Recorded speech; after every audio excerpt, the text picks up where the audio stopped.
Hi everyone, welcome back to 3D modeling and texturing. I hope everyone have a nice break last week and work on your environment. So here's a final examples of what the environment that I've been working on along this tutorial session for the past few weeks. And this is the finished product where I'm getting ready to import the whole scene into the game engine. And for this case, for the assignment is we're going to use Sketchpad to showcase our environment work. You will see here all the things are mostly textures and it's all UV unwrapped properly with the texture atlas, and everything else is tolerable, meaning there's things that actually keep reusing the same texture again and again. Minor the characters shouldn't be part of the same textures. Each character is actually different, but you can see everything else does well in this scene. And I actually added more little props to the scene to kind of give it a little bit more life to the scene. So one of the things about creating environment is that when we want to create environment, we want to tell a story. Okay, we tell the stories of what actually just happened to the scene. What is actually what you want to convey. So what you can convey from the scenes that you can tell this actually kind of like an English pub environment where seems to be there's a higher seating area for those special VIP with they can order like special beverage, the alcohol, then that's why you see the asset like the alcohol bottle on the table. So this is more you would say that more luxury area for customers to come into this scene and see over here, while the rest actually are standard seats with tables where there are players playing poker cards during the session. Okay, so you can see here there are cards with poker cards and also poker chips, and also there's also drinks on the table. It does give a lot of feel of that this environment does feel alive by adding all these small assets. Okay, can you try to think about what kind of story you want to tell with your scene? Okay, so you see here the chair also are placed nicely to where the poker cards and chips are on the area with the table. Okay, so you kind of give indication that probably there's a player that actually will sit over to this chair, and then you can see that it was actually also able for NPC or characters to actually sit on this area, and it's playable. Okay, so most important is playable. So this will be the example of a final scene that you can actually try to achieve with your scene. So I want to go ahead and show you the final product of the, let's say, the atlas. So the end up, when you see the my UV file, when you go ahead and check my UV file, you see this is actually how it looks like at the end. I will actually group up everything along one atlas and another atlas. So you can see here, this is the first texture, the atlas texture.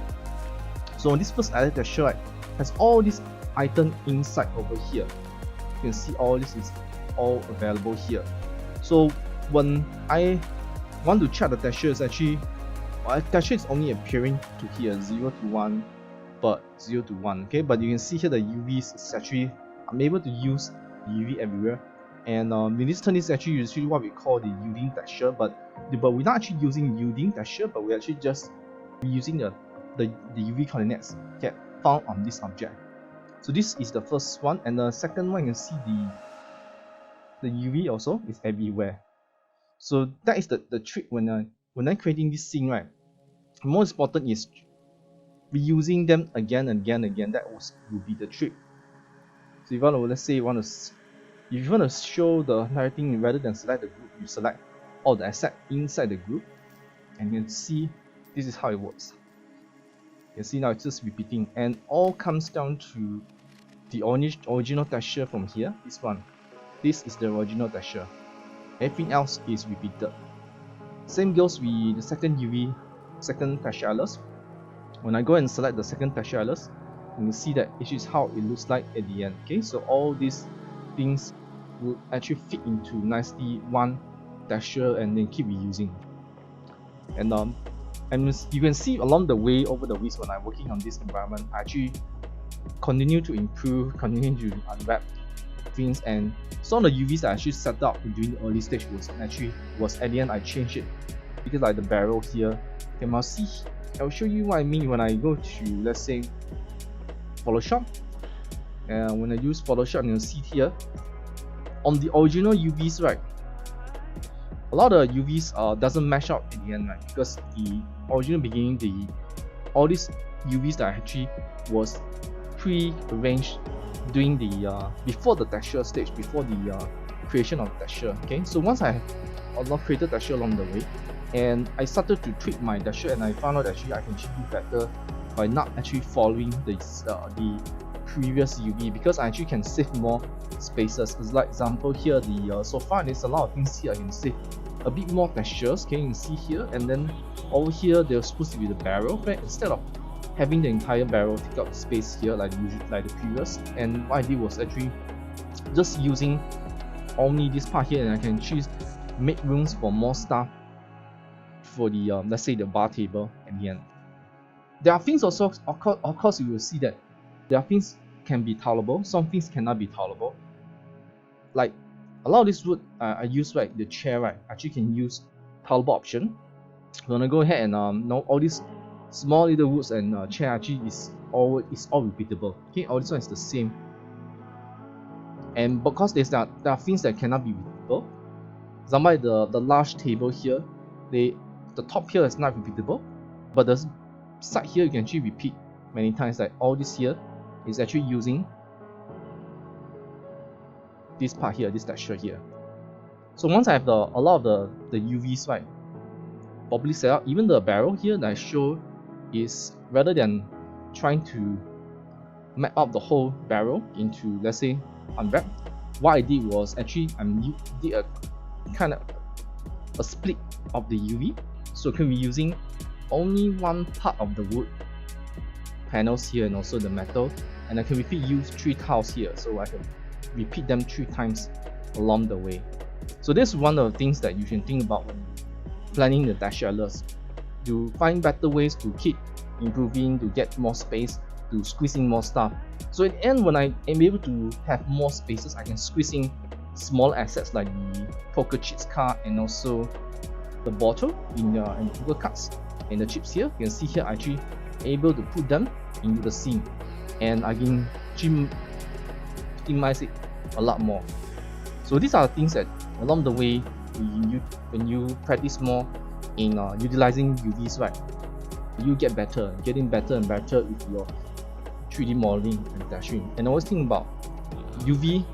Remember I talked about actually make the UV, okay, use the UV to control the modeling topology, and use the texture to control the UV and also the modeling topology. So all comes to what's your plan in textures, and when you think about trying to get it better and better, and your alerts becomes more smarter in way of use, and you eventually came out with just a minimum of 2 textures that you can use for the entire scene like this. You can see from top-down isometric games.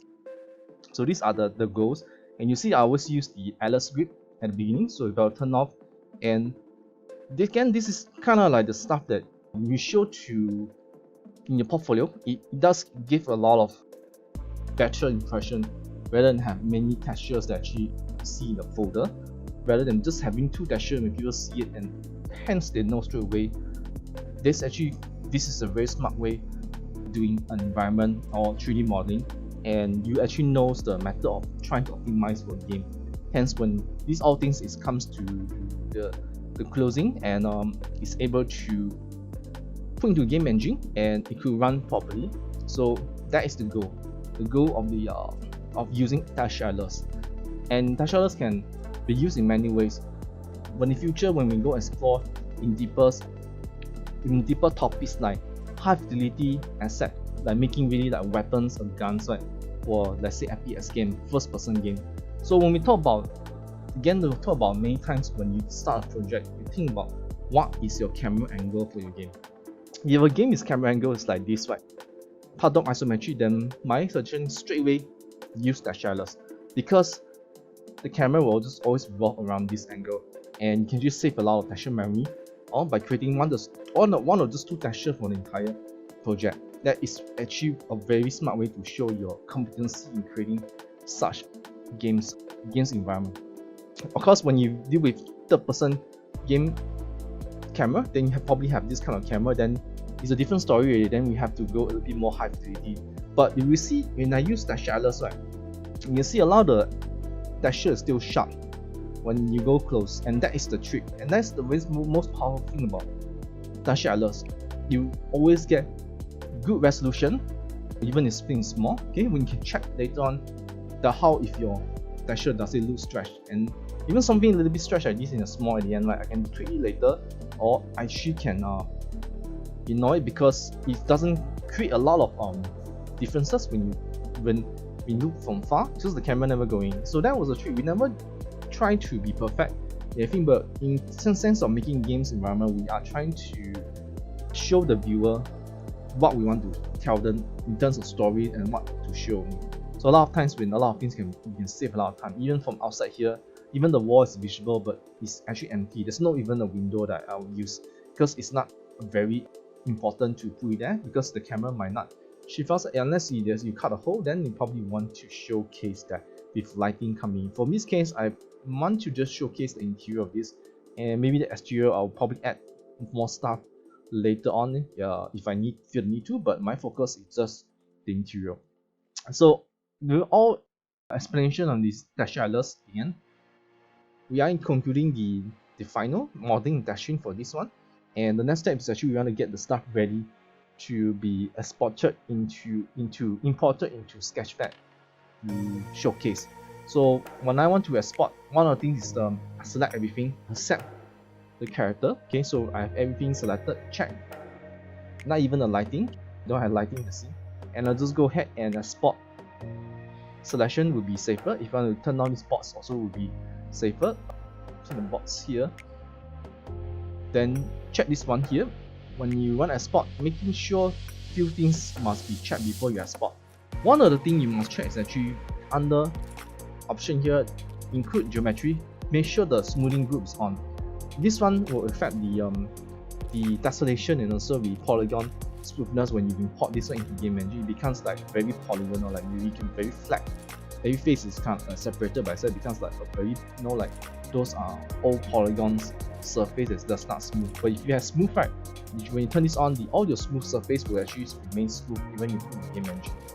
So that's the only thing you actually need to be very careful of. Once you're okay with this, the next thing is actually just choose format. So I'm choosing FBX export. Okay, there are two versions you can actually use, FBX, and also one is actually the object export. Okay, so what the difference between FBX export and also OBJ, which is object 3D object, is the difference. FBX export actually include the information of the texture and material, while OBJ export will only include the model, and it might even turn the model into triangle. But nonetheless, these two methods is the widely used method we use for any asset integration to any game engine, either FBX or OBJ. Okay, but most we are using FBX for most game engines, so we'll choose FBX, and then I will choose the go ahead and choose the folder. Okay, the folder I want to export my model.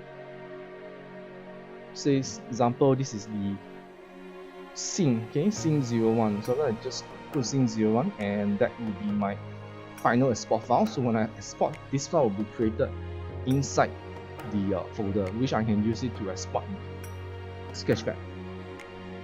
Without any due delays, let's head over to Sketchpad.